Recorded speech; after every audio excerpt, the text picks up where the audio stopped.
मोअज़्ज़ज़ नाज़रीन, जैसा कि आप जानते हैं कि कुछ अर्सा पहले यूनिवर्सिटी ऑफ स्टैनफोर्ड ने एक लिस्ट शाया की और वो लिस्ट थी दुनिया के 2% बेहतरीन रिसर्चर्स और साइंटिस्ट की।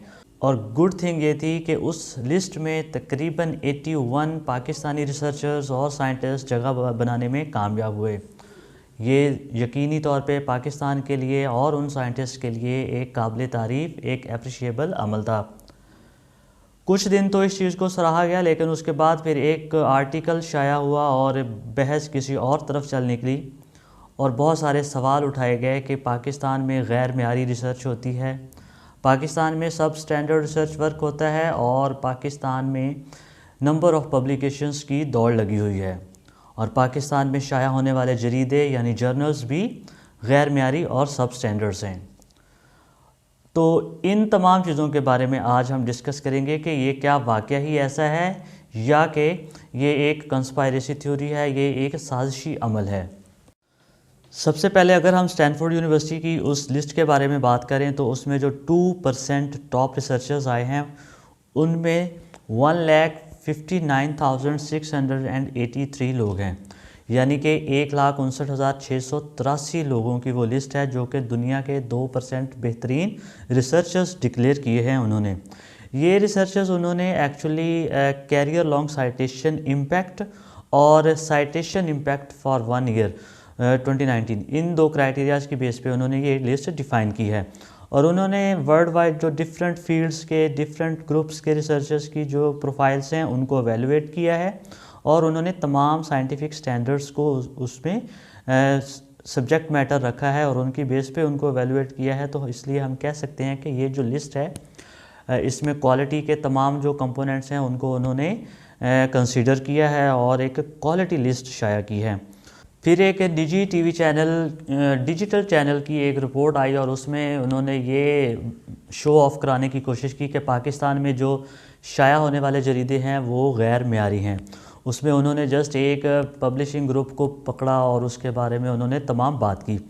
दरअसल ऐसा है कि ये कैटेगरी एक आती है प्रीडेटर जर्नल्स की और प्रीडेटर जर्नल्स का जो है इशू या मसला ये सिर्फ पाकिस्तान का नहीं है, ये एक वर्ल्ड वाइड मसला है, ये एक ग्लोबल प्रॉब्लम है। सबसे पहले हम बात करेंगे कि डिफ़ाइन करना चाहेंगे कि प्रीडेटर जर्नल्स क्या हैं। तो नेचर ग्रुप ने एक कंसेंसस के साथ एक डेफिनेशन पब्लिश की है और उसका इंग्लिश टेक्स्ट आपके सामने आ रहा है और उसका कंसेप्ट कुछ यूँ बनता है कि ये प्रीडेटरी जर्नल्स या पब्लिशर्स वो पब्लिशर्स हैं या जर्नल्स हैं जो सिर्फ़ अपने ज़ाती मुफाद को प्रायोरिटी देते हैं, उसको तरजीह देते हैं और वो उस मकसद के लिए उसमें उनका अर्निंग मकसद हो सकता है, मॉनेटरी बेनिफिट्स हो सकते हैं और उसके लिए वो गलत इन्फॉर्मेशन, मिसलीडिंग इन्फॉर्मेशन या जो बेस्ट एडिटोरियल और पब्लिकेशन प्रैक्टिसेस हैं उनको डेविएट करते हैं, उनको फॉलो अप नहीं करते और उनके जो पब्लिशिंग प्रोसेस में ट्रांसपेरेंसी नहीं होती, शफाफियत नहीं होती और बहुत सारी इनडिस्क्रिमिनेशंस वगैरह भी उनका जो है सब्जेक्ट मैटर रहता है। मतलब ये होता है कि वो आथर्स को, रिसर्चर्स को ट्रैप करते हैं अपने जर्नल्स में पेपर पब्लिश करवाने के लिए। उनको ईमेल इनविटेशंस, डिफरेंट इनविटेशंस और इवन पेपर एक्सेप्टेबिलिटी की गारंटीज़ वगैरह और पेपर फीस में डिस्काउंट्स की ऑफ़र्स वगैरह शेयर करते हैं, लेकिन एक्चुअली वो ट्रस्टवर्दी जर्नल्स नहीं होते। और ये जो जर्नल्स हैं ये सिर्फ पाकिस्तान में नहीं है बल्कि ये वर्ल्ड वाइड प्रॉब्लम है। इस डायग्राम में आप देख सकते हैं कि ये भी एक नेचर में रिपोर्ट शाया हुई थी और उसके मुताबिक ये तकरीबन 10,000 से भी ज़्यादा जो हैं मोर और लेस प्रीडेटरी जर्नल्स हैं। ठीक है, तो ये कुछ थोड़ी बहुत तादाद नहीं है, ये बहुत ही ज़्यादा नंबर है। इवन यूएसए जैसे कंट्री में भी प्रीडेटरी जर्नल्स मौजूद हैं और एक वेबसाइट है predatorjournals.com की और वहाँ पे इन जर्नल्स की लिस्ट अवेलेबल हैं। लेकिन अगर पाकिस्तान में पब्लिश होने वाले जर्नल्स की बात करें तो उसमें काफ़ी सारे जर्नल्स ऐसे हैं कि जो इम्पैक्ट फैक्टर वाले हैं, यानी उनमें वाकई ही एक क्वालिटी वर्क पब्लिश होता है और सिर्फ पाकिस्तानी रिसर्चर्स का वर्क उनमें पब्लिश नहीं होता बल्कि दुनिया के मुख्तलिफ़ कंट्रीज से लोग उसमें अपना रिसर्च वर्क पब्लिश करवाते। दूसरा जो इशू ये कहा गया कि HEC रिकॉग्नाइज कर देता है जर्नल्स को और वो सब स्टैंडर्ड जर्नल्स को ही रिकॉग्नाइज करता है, ऐसा एक्चुअली नहीं है। HEC की जो रिकॉग्निशन है उसकी डिफरेंट क्राइटेरियाज हैं और डिफरेंट लेवल्स हैं। उसमें X कैटेगरीज़ के जर्नल्स होते हैं, Y कैटेगरी के जर्नल्स होते हैं और Z कैटेगरी के जर्नल्स होते हैं। उनके डिफरेंट क्राइटेरियाज हैं, उनके डिफरेंट स्टैंडर्ड्स हैं और उनके डिफरेंट रिक्वायरमेंट्स हैं। जो जर्नल उन रिक्वायरमेंट्स को मीट करता है, उन स्टैंडर्ड्स को मीट करता है, वही उस कैटेगरी के लिए क्वालिफाई होता है और वही रिकॉग्नाइज़ किया जाता है। पाकिस्तानी रिसर्चर्स सिर्फ सब स्टैंडर्ड वर्क ही पब्लिश नहीं करते। आप देख सकते हैं कि बहुत सारे पाकिस्तानी रिसर्चर्स की जो पब्लिकेशंस हैं वो फ्रंटियर ग्रुप्स के डिफरेंट जर्नल्स, नेचर ग्रुप के जर्नल्स, साइंस डायरेक्ट के बहुत सारे जर्नल्स हैं उनमें, और इवन जॉन वेले सन्स की पब्लिकेशंस, और इसी तरह Cambridge, academic press, Oxford, says publication, university of के चिकागो प्रेस और जॉन वेले पब्लिकेशंस, डिफरेंट जो मेजर रिसर्च पब्लिकेशन ग्रुप्स हैं उनके जर्नल्स में, उनके जरीदों में इनकी पब्लिकेशंस शाया होती हैं, पब्लिश होती हैं। नेक्स्ट जो नुक्ता एतराज़ था वो ये था कि किसी एक पर्टिकुलर रिसर्चर की इतनी ज़्यादा पब्लिकेशंस कैसे हो सकती हैं। उसमें एक निजी चैनल ने अपनी रिपोर्ट में डॉक्टर अताउर रहमान के केस को डिस्कस किया और उन्होंने उसमें ये रियलाइज़ करवाने की कोशिश की कि वो 13 से 15 दिन में एक पेपर शाया करते हैं। पहले अगर हम डॉक्टर अताउर रहमान साहब की प्रोफाइल को चेक करें तो वो कुछ इस तरह से डिस्क्रिप्शन है कि उसमें अगर उनकी 1157 पब्लिकेशंस हैं तो वो सब की सब रिसर्च पेपर्स नहीं हैं, ठीक है। उसमें 771 जो हैं वो रिसर्च पब्लिकेशंस हैं। उसमें 45 इंटरनेशनल पेटेंट्स हैं, 70 बुक चैप्टर्स हैं और जो डिफरेंट उन्होंने 364 के राउंड अबाउट बुक्स हैं जिसमें उन्होंने डिफरेंट तरीक़ों से कंट्रीब्यूट किया है, either in form of editorials और समथिंग लाइक दैट। और वो बुक्स पाकिस्तान में नहीं बल्कि और केमिस्ट्री के फील्ड में USA और यूरोपियन प्रेसेस वगैरह में शाया हुई हैं। इट मीन्स कि वो वाकई एक क्वालिटी बुक्स हैं।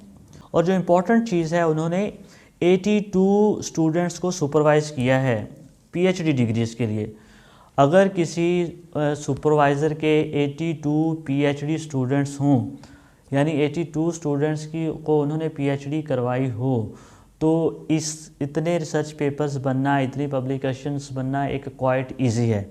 एक्चुअली होता कुछ यूँ है कि एक अगर स्टूडेंट है तो उसकी एक सुपरवाइजरी कमेटी होती है, उसमें 3 से 4 डिफरेंट यूनिवर्सिटीज़ का डिफरेंट फॉर्मेट है और 3 से 4 मेंबर्स उस कमेटी के होते हैं और उसमें जो उसका मेन सुपरवाइज़र होता है वो कमेटी का चेयरमैन होता है और बाकी 2 मेंबर्स होते हैं। और जो भी PhD की रिसर्च वगैरह का प्लान बनाया जाता है, रिसर्च वर्क डेवलप किया जाता है, तो वो एक पूरी कमेटी की, वो पूरे जो सुपरवाइजरी पैनल होता है उसकी डिस्कशंस के साथ उन सब की इनपुट्स लेके तो वो रिसर्च वर्क डिफ़ाइन किया जाता है और रिसर्च पर प्लान बनाया जाता है।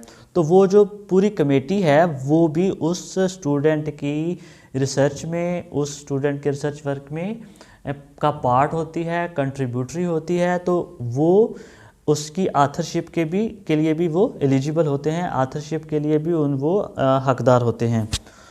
तो इस तरह है कि डिफरेंट स्टूडेंट्स, एक सुपरवाइज़र के अपने स्टूडेंट्स होते हैं जो कि डिफरेंट और टीचर्स के साथ मिलके कमेटी में वर्क कर रहे होते हैं, रिसर्च करते हैं। और फिर बहुत सारे MPhil के स्टूडेंट्स भी होते हैं, मास्टर्स के स्टूडेंट्स भी होते हैं और उनके थीसिस और रिसर्च वर्क्स भी होता है। और फिर बहुत सारे स्टूडेंट जो डिग्री मुकम्मल करके नेक्स्ट अपने किसी फील्ड में जॉब में जाते हैं और एकेडमिक कैरियर में जाते हैं, तो वो भी कोलैबोरेशंस अपने सुपरवाइज़र्स के साथ कंटिन्यू रखते हैं अपनी रिसर्च में। उनकी इनपुट्स लेना बहुत अहमियत का हामिल समझते हैं और उनकी राय के साथ ही अपने रिसर्च प्लान्स बनाते हैं, क्योंकि सुपरवाइज़र्स के एक्सपीरियंसेस होते हैं और वो आपको बेहतर गाइड करते हैं और इस तरह आपका भी एक्सपीरियंस बढ़ता रहता है। तो ये एक पूरी चेन चलती है। और इसी चेन का जो दूसरा पहलू है वो ये है कि एक सुपरवाइज़र या एक जो प्रोफेसर है वो ख़ुद के स्टूडेंट्स को भी सुपरवाइज़ कर रहा होता है और एट द सेम टाइम बहुत सारे और कोलीग्स या प्रोफेसर्स की जो स्टूडेंट्स हैं उनके कमेटी मेंबर्स भी होते हैं और उनकी रिसर्च को भी वो मॉनिटर करते हैं, गाइड करते हैं। सो एट अ टाइम एक बहुत बड़ा नेटवर्क इस तरह बन जाता है और बहुत बड़ी एक टीम बन जाती है जो रिसर्च में इन्वॉल्व होती है। आपको पता है कि रिसर्च जो है वो कोई फ़र्द वाहिद का तो काम है नहीं, वो उसमें किसी एक बंदे के करने का काम नहीं, वो टीम एफर्ट्स होती हैं, उसमें डिवीज़न ऑफ लेबर होती है, उसमें टास्क डिवाइडेड होते हैं। और सुपरवाइज़र जो होता है उसने सब चीज़ों को मॉनिटर करना होता है, उनको देखना होता है और गाइडेंस प्रोवाइड करनी होती है। तो ये नंबर ऑफ़ पब्लिकेशंस एक साल में 10 पब्लिकेशंस होना, इसका ये कतई मतलब नहीं है कि एक ही बंदा फ़र्द वाहिद है और वो सारे काम कर रहा है और वो रिसर्च भी कर रहा है और वही राइटअप कर रहा है, वही सबमिशंस कर रहा है, वही डाटा एनालिसिस कर रहा है। ऐसा नहीं होता। आप रिसर्च आर्टिकल्स खोलेंगे तो उसमें आपको एक बाकायदा आथर लिस्ट नज़र आएगी और उसमें काफ़ी सारे आथर्स के नाम होते हैं, लोगों के नाम होते हैं जिन्होंने उस रिसर्च को में कंट्रीब्यूट किया होता है डिफरेंट तरीक़ों से। तो ये एक टीम एफर्ट्स होती है, इसमें नंबर ऑफ़ पब्लिकेशंस ज़्यादा हो सकती हैं, इसमें कोई इशू नहीं है। और तो कंक्लूजन इज़ दिस के पाकिस्तान में छपने वाले जरीदे इम्पैक्ट फैक्टर वाले भी हैं, अच्छी क्वालिटी के भी हैं और पाकिस्तानी जो रिसर्चर्स हैं वो क्वालिटी वर्क भी करते हैं और उनकी जो रिसर्च है बहुत अच्छे जर्नल्स में भी शाया होती है। और नेक्स्ट ये चीज़ कि एक सुपरवाइज़र की बहुत ज़्यादा या किसी भी रिसर्च ग्रुप के लीडर की या रिसर्च ग्रुप की बहुत सारी पब्लिकेशंस हो सकती हैं, क्योंकि रिसर्च एक टीम एफर्ट होती है, फ़र्द वाहिद का काम नहीं है। So that's all for today. Thank you very much.